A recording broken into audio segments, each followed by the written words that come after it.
पंजाब में कोरोना को लेकर सख्ती, सरकार ने सियासी रैलियों पर लगाई रोक, उल्लंघन करने पर दर्ज होगा केस। पूरे पंजाब में 30 अप्रैल तक नाइट कर्फ्यू, स्कूल कॉलेज भी बंद। निजी स्कूलों के 12 अप्रैल से स्कूल खोलने के ऐलान पर पंजाब के शिक्षा मंत्री का बयान, कहा इस तरह का ऐलान ठीक नहीं, 30 अप्रैल तक सरकार ने बंद किए हैं स्कूल। किसानों ने किया शाहबाद थाने का घेराव, पुलिस के साथ हुई धक्का मुक्की, किसानों को राउंड अप करने पर भड़के किसान। बीजेपी सांसद नायब सैनिक की गाड़ी पर हुए हमले के संबंध में किसानों को किया था राउंड अप। सिरसा में पुलिस से भिड़े किसान, पुलिस ने किया वाटर कैनन का इस्तेमाल, विधायक गोपाल कांडा का विरोध करने पहुंचे थे किसान।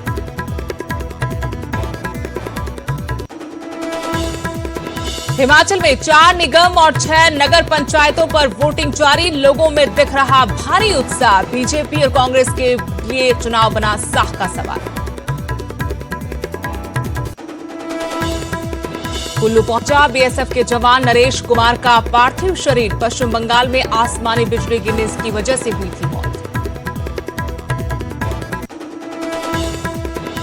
हिमाचल के ऊपरी इलाकों में बर्फबारी, मनाली और किन्नौर की पहाड़ियों ने ओढ़ी बर्फ की सफेद चादर, हिमपात से लुढ़का पारा।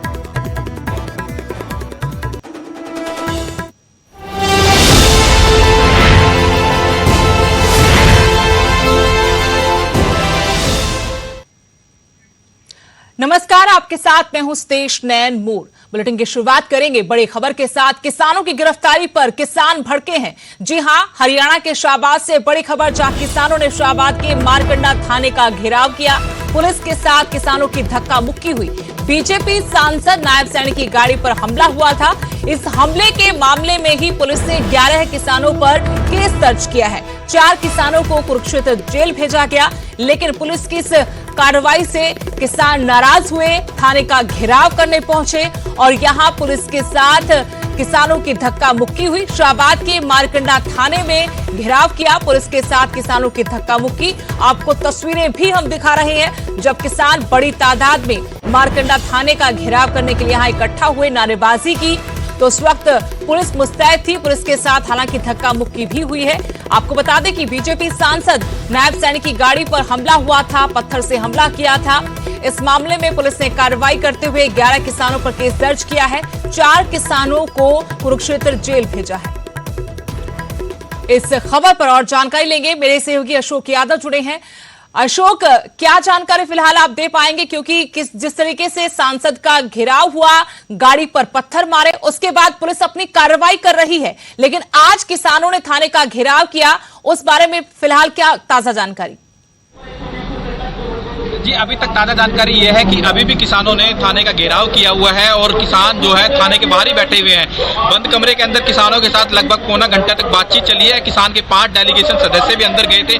हालांकि अभी किसानों ने खुलासा नहीं किया है कि क्या बातचीत हुई है, उनकी बातचीत सिरे चढ़ी या नहीं, क्योंकि 11 किसानों पर मामला दर्ज किया गया था और 4 किसानों को देर रात पुलिस ने गिरफ्तार करके कुरुक्षेत्र जो जेल है वहां पर भेज दिया है। किसानों की साफ मांग है कि जो उनके 4 कार्यकर्ता गिरफ्तार किए हैं, उनको तुरंत प्रभाव से जेल से रिहा किया जाए।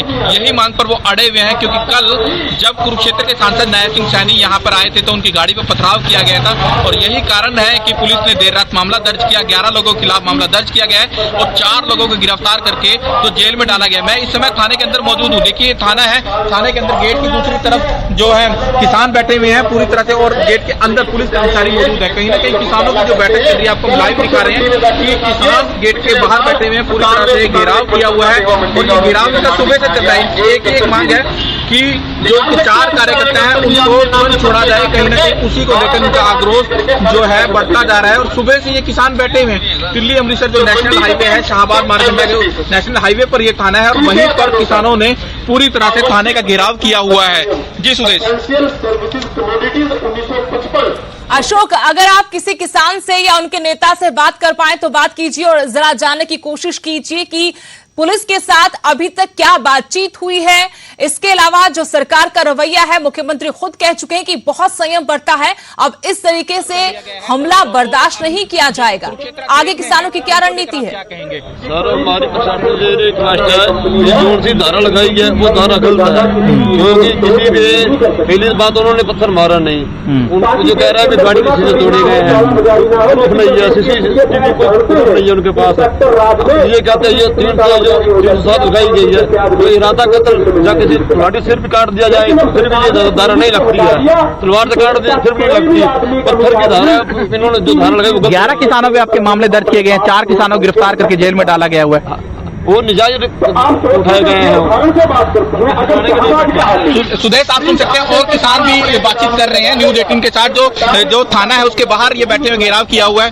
जी, किसानों के लिए नजायज सवाल उठा दिया गया है, क्योंकि उसको प्रशासन को छोड़ा जाए, जो प्रशासन कर रहा है नजायज कर रहा है, नजायज गलत है, ठीक है ना। ये बात तो अच्छी नहीं लगती है, प्यार से भी समझाया जाता है प्रशासन को, और अपना बाकी किसान इस बात के खिलाफ है, क्योंकि जो साथी अंदर है उनको छुड़वाया जाए। आपकी बहुत मेहरबानी। सुदेश आप सुन सकते हैं कि कह रहे हैं जो किसान जेल के अंदर हैं उनको तुरंत प्रभाव से छोड़ा जाए, तभी ये किसान यहाँ से उठने का नाम लेंगे। जी सुदेश। शुक्रिया अशोक जानकारी के लिए। तो किसान इस मांग पर अभी भी अड़े हुए हैं कि जिन 4 किसानों को पुलिस ने गिरफ्तार किया है उनको बाहर लाया जाए, उन्हें रिहा किया जाए। साथ ही किसानों का यह भी आरोप कि बेवजह बड़ी धाराएं इस मामले में जोड़ी गई हैं, जबकि किसानों ने पथराव नहीं किया था। आपको बता दें किसानों ने शाहबाद के मारकंडा थाने का घेराव किया, पुलिस के साथ धक्का मुक्की हुई। अभी भी किसान बड़ी संख्या में घेराव कर थाने के बाहर धरना प्रदर्शन कर रहे हैं और उनके नुमाइंदे पुलिस के उच्च अधिकारियों के साथ इस मसले पर बातचीत कर रहे हैं।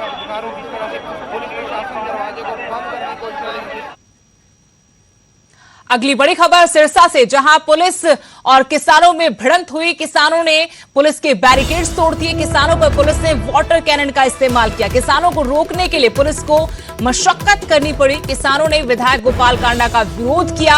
आपको बता दें कि हरियाणा में लगातार बीजेपी के विधायकों का विरोध तो हो ही रहा, बल्कि जो निर्दलीय विधायक हैं, जो बाकी विधायक हैं जिन्होंने अविश्वास प्रस्ताव का समर्थन न करके सरकार का समर्थन किया था, उनके खिलाफ किसान लामबंद हो रहे हैं। जगह जगह उनका विरोध किया जा रहा है।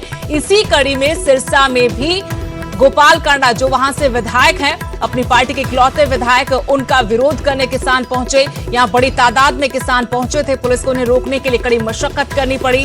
जब किसान पीछे नहीं हटे, बैरिकेड्स तोड़ दिए, तो उस वक्त वहां पर पुलिस ने वाटर कैनन का इस्तेमाल भी किया। और जानकारी अपडेट के साथ मेरे सहयोगी नकुल जसूजा जुड़े हैं फोन लाइन से। नकुल, फिलहाल क्या अपडेट है? किसानों का जो विरोध था और पुलिस को भी काफी मशक्कत करनी पड़ गई थी, फिलहाल क्या ताजा जानकारी है?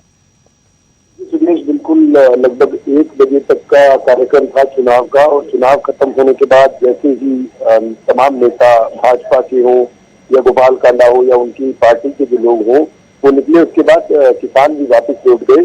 दरअसल आज चेयरपर्सन को लेकर चुनाव रखा गया था यहाँ पर सिरसा नगर परिषद को, और वहां पर सांसद सुनीता दुग्गल और गोपाल कांडा ने आना था, क्योंकि वोट प्रक्रिया के तहत सांसद और विधायक भी चयन करते हैं। तो किसानों की तरफ से विरोध की कॉल की गई थी कि अगर ये दोनों नेता सिरसा में आते हैं वोट पोल करने के लिए तो विरोध किया जाएगा उनका। और जैसे ही किसानों को सुबह जानकारी मिली कि 10 बजे गोपाल कांडा वहां पर पहुंच गए हैं, तो अलग अलग सड़कों से होते हुए किसान जो है वहां पर पहुंचे हैं और लगभग 1 बजे तक किसान विरोध प्रदर्शन करते रहे। जैसे ही किसानों को सूचना मिली कि अब चुनाव प्रक्रिया संपन्न हो गई है, खत्म हो गया है चुनाव और तमाम जो नेता है वो यहाँ से निकलने वाले हैं, तो किसानों ने बैरिकेड तोड़े और देवरी ब्रांच पुलिस के साथ किसानों की धक्का मुक्की भी हुई और वाटर कैनन का भी पुलिस को इस्तेमाल करना पड़ा। इसके बाद तमाम पुलिस के जो बड़े थे वो वहां पर पहुंचे और सूचना मिल रही है कि कुछ नेताओं को सरकारी गाड़ियों में भी निकालना पड़ा। कार्यक्रम जहां पर चुनाव था वहां से सरकारी गाड़ी से निकालना पड़ा। इस तरह की बातें भी निकल कर आई। फिलहाल किसानों का विरोध चल रहा है। जितने भी जनप्रतिनिधि हरियाणा के अलग अलग हिस्सों में जाते हैं तो इस तरह से किसान विरोध कर रहे हैं। शुक्रिया नकुल जानकारी के। तो सिरसा में पुलिस और किसानों में भिड़ंत हुई। किसानों ने पुलिस के बैरिकेड्स तोड़ दिए, आगे बढ़ने की कोशिश की। यहां पर वो विधायक गोपाल कांडा का विरोध करने के लिए इकट्ठा हुए थे। काफी देर तक पुलिस को उन्हें खदेड़ने के लिए मशक्कत करनी पड़ी, यहां तक कि वाटर कैनन का इस्तेमाल करना पड़ा।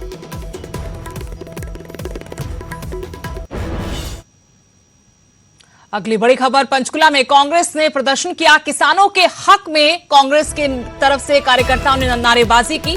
पूर्व उप मुख्यमंत्री चंद्रमोहन की अध्यक्षता में कांग्रेस का प्रदर्शन।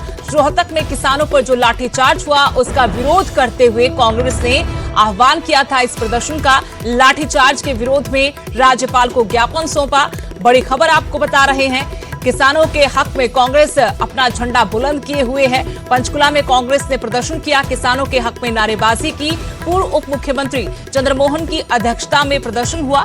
रोहतक में किसानों पर हुए लाठीचार्ज का विरोध किया गया। इस प्रदर्शन के जरिए आपको बता दें, रोहतक में मुख्यमंत्री का विरोध करने के लिए बड़ी संख्या में किसान और महिलाएं इकट्ठा हुए थे। इस दौरान पुलिस की तरफ से उन पर लाठीचार्ज किया था। इसी लाठीचार्ज का विरोध इस प्रदर्शन के जरिए कांग्रेस ने किया है और राज्यपाल को ज्ञापन भी सौंपा।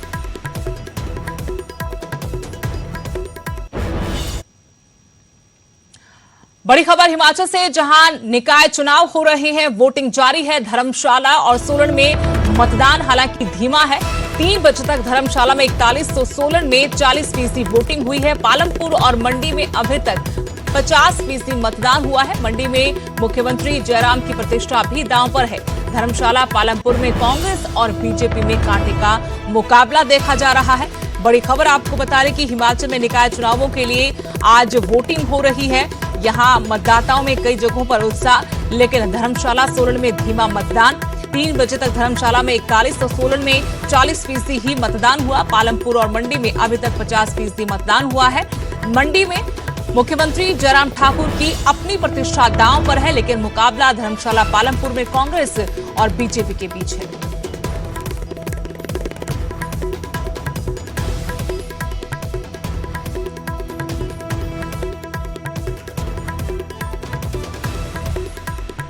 हिमाचल में निकाय चुनावों के लिए वोटिंग जारी है।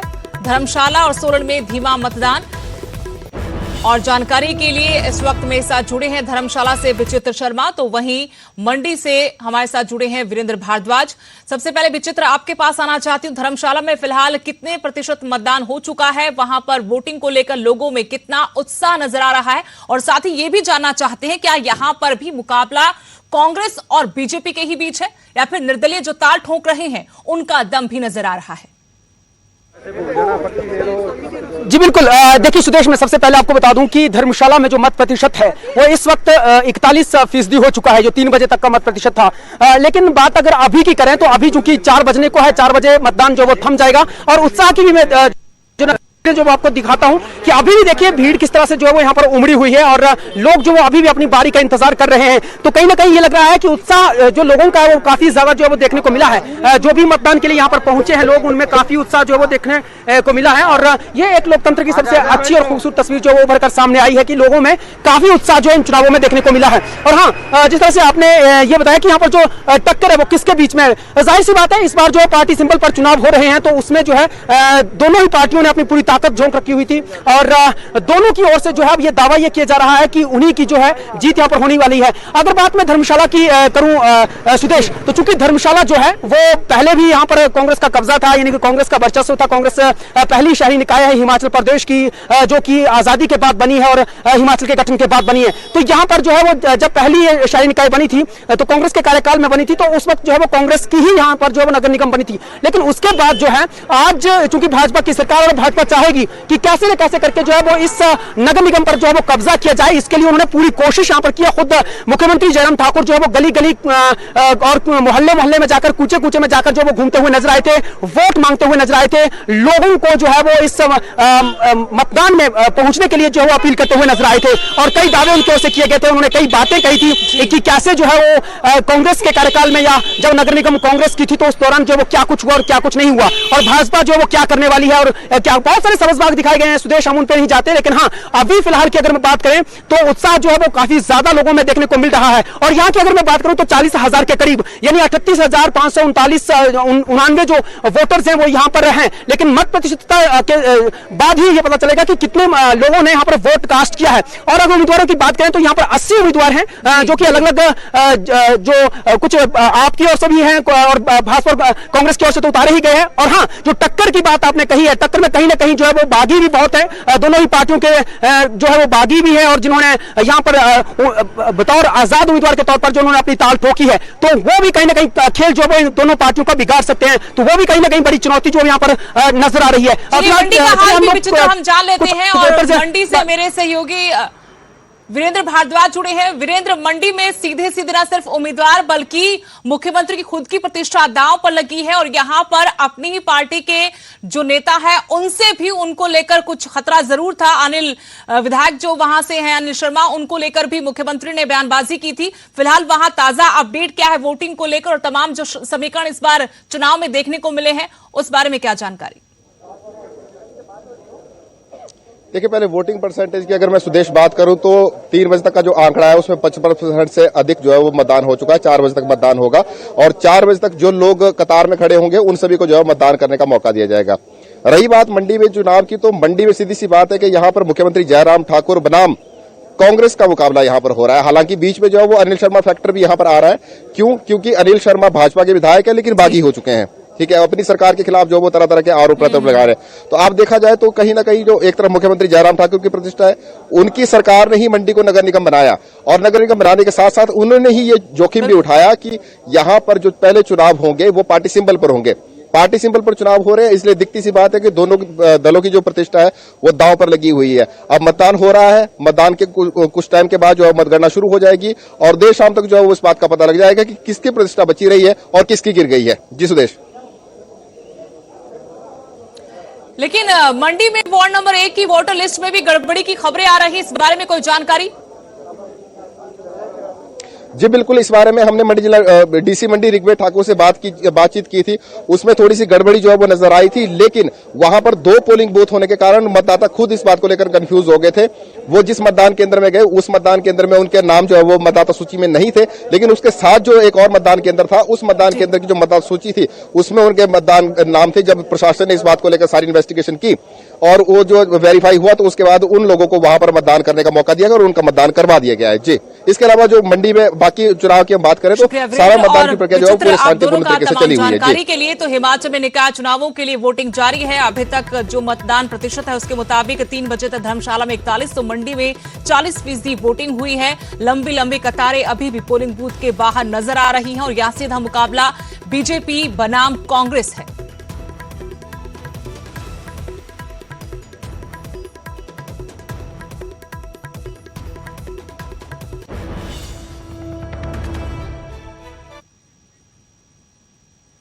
खबरों में आगे बढ़ते हैं। कोरोना के खतरे के बीच एक तस्वीर आपको हैरान और परेशान कर सकती है। सरकारी बसों में ऐसा सफर करना आपको महंगा पड़ सकता है, मगर क्यों? ये रिपोर्ट देखिए।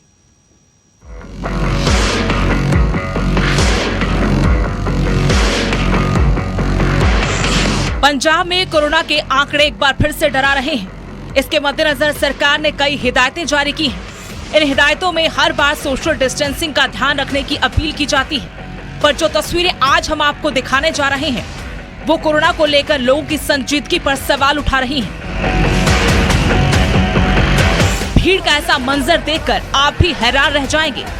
लोगों में अपनी मंजिल तक पहुंचने की ऐसी होड़ कोरोना को बेशक दावत दे रही है। तस्वीरें अमृतसर के बस अड्डे की हैं, जहां एक सरकारी बस में चढ़ने के लिए लोगों ने कैसे धक्का मुक्की शुरू कर दी।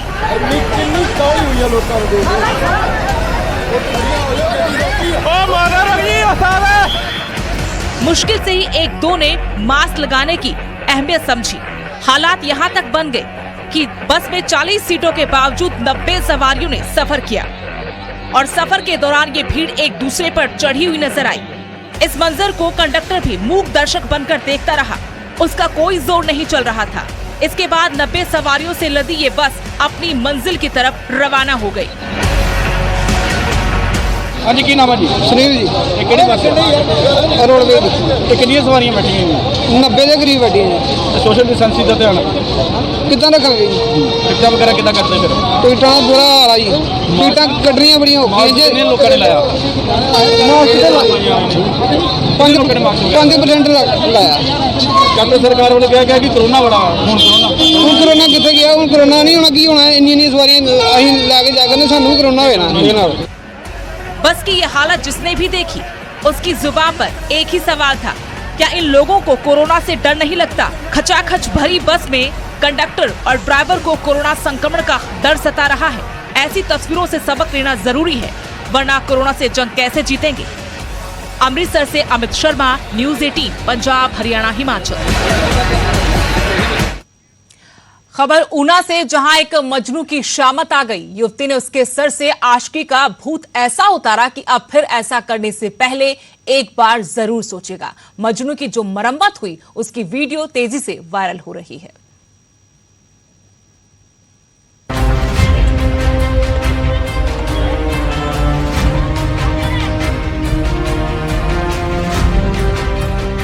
ऊना में एक युवती को अश्लील मैसेज भेजना युवक को महंगा पड़ गया। युवक और युवती ने आरोपी की पिटाई कर दी। सब्जी मंडी के पास घटना का यह वीडियो खूब वायरल हो रहा है। इसमें एक युवती चप्पल से एक युवक की पिटाई कर रही है। युवती का आरोप है कि युवक पिछले कुछ दिनों से मोबाइल पर अश्लील मैसेज भेज रहा था। जब वो बस से आती जाती थी तो उसको घेर कर उसे अकेले में मिलने के लिए कहता था। मारपीट और महिला की आवाज सुनकर सभी दुकानदार इकट्ठे हो गए और युवती और दुकानदारों ने युवक की जूतों और चप्पल से पिटाई कर डाली। मामला बढ़ता देख मौके पर तैनात ट्रैफिक पुलिस कर्मचारी ने मामले की जानकारी पुलिस चौकी ऊना को दी। माफी मांगने के बावजूद पुलिस युवक को अपने साथ महिला थाने ले गई, जहां पर समझौता हुआ। युवती ने इस संबंध में कोई भी शिकायत पुलिस को नहीं दी, लिहाजा युवक को चेतावनी देकर छोड़ दिया गया। अमित शर्मा, न्यूज़ 18 ऊना। हरियाणा में भले ही एसएमएस की शर्त हटा दी गई है, बावजूद इसके किसानों का कहना यह है कि यह सिस्टम ही गलत था, क्योंकि उन किसानों के पास मैसेज आ रहे हैं जिनकी फसल अभी तैयार नहीं थी और उन किसानों को रोका गया जिनकी फसल पहले से तैयार थी। किसानों को नमी की नई शर्त पर भी ऐतराज है, क्योंकि एफसीआई अब 14 या 12% नमी वाली गेहूं ही खरीद रही है, जिसकी वजह से किसानों को अपनी फसल बेचने में परेशानी उठानी पड़ रही है।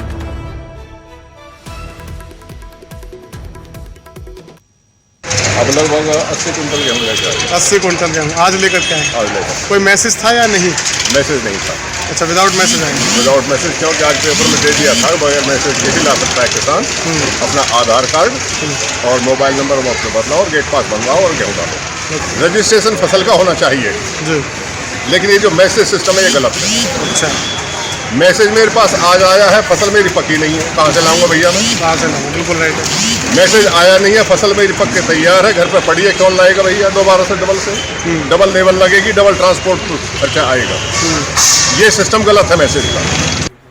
देखिए, मंडी में जो भी किसान अपना गेहूं लेकर मंडी में प्रवेश कर रहा है तो मेन गेट पे उसके गेट पास काटे जाते हैं और साथ में पानी, वाटर कूलर हमने लगा रखे हैं शुद्ध जल के लिए और शौचालय है और लाइट की। हिमाचल में मौसम ने एक बार फिर से करवट ली है। मनाली और किन्नौर के आसपास और ऊपरी इलाकों में ताजा बर्फबारी हुई, वहीं निचले इलाकों में रुक रुक कर बारिश का दौर जारी है। बर्फबारी और बारिश से बागबानों के चेहरे खिल गए हैं। उनका कहना है कि ये बारिश उनकी फसलों के लिए वरदान साबित होगी। हालांकि मौसम के बदले मिजाज से समूची घाटी ठंड की चपेट में है। खराब मौसम के चलते अटल टनल को पर्यटकों के लिए बंद कर दिया गया।